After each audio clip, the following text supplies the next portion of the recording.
کوو. ها دا خو موو آپشن دا د سلیکشن د سلیکټ کول دي. څنګه یو ځای سلیکټ کوو یو کې بیا څنګه کار کوو. صحیح ده.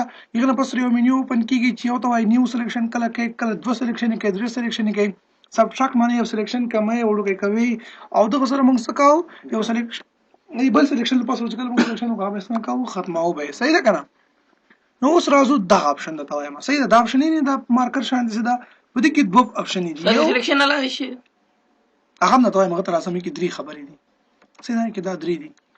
له سودا به کې دا نور سيزونه دي کې دا ټول وایو.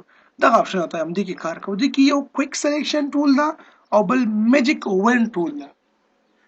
میجیک وین ټول او دا کویک سلیکشن ټول اول په استعمال باندې ځم کوي.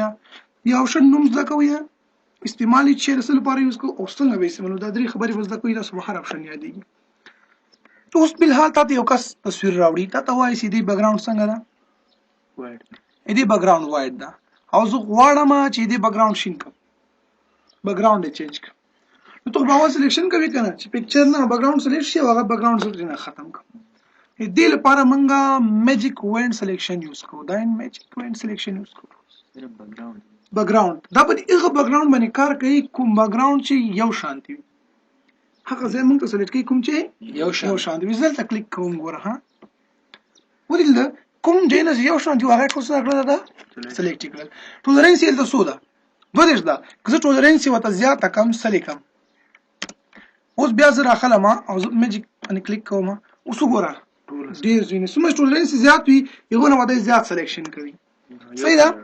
دا د دې لپاره یوز کیږي. زه راځم نو څه کوم زه 2 درشته بیرته تاریخ حالات کوم څو ټولرنس کمیږي غوړم د دقیقه مغه چې څومره سره یو شان دی مغه انتخابي فرض مثال زه دا په دې کې یوز کوم دا میجیک ټولز والا تاسو دلته یوز کوم.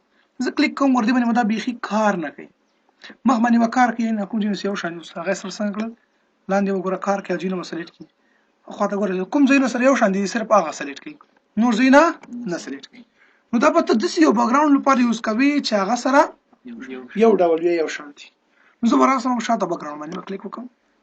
تاسو ګورئ کمپلیټ بیک ګراوند ماره څنګه سلیکټ کو چې کله بیک ګراوند سلیکټ شو ته به اوس وکې ته به د ډیلیټ بٹن وای کوم بٹن وای ډیلیټ بٹن وای خدا به ختمه یو ځل دا اوپن کی یو نو معتبر کا ما افیکټ صحیح شو. اوس اوکې کا او ډیلیټ کوونه نه بیک ګراوند دقیق زما سټیپس ته ګورئ زه سره کوم سټیپس یوز کوم. بیک ګراوند مې ډیلیټ کو چې بیک ګراوند ډیلیټ کو دوه خبرې دي. دلته یو بل بیک ګراوند ته جوړ کا یو بل اغه جوړوم لیر جوړوم دلته ګور کریټ نیو لیر کلیک پکوم لیر جوړ شو کنه دا زه ښکته راوړم ځکه بیک ګراوند او دې لیر کې درېږم دې ته زه یو رنګ ورکوم پر مثال زه دا سور کلر اخلم. اوکې دا بیا بل دراسي تاسو پینټ چا ویل نه نن پینټ بکټ برا واخلې کوم ساتل چې دا واخله او دلته څنګه سوپر څنګه شو بیک ګراوند څنګه شو دا د باکټ نه راغلو دا باکټ نه تاریخي مناخستل سیمان ته یو لیر مواقع صحیح شو. هغه ضرورت هم نشته پر تر خلیو کا نه راخلي سره بیا ورته کولی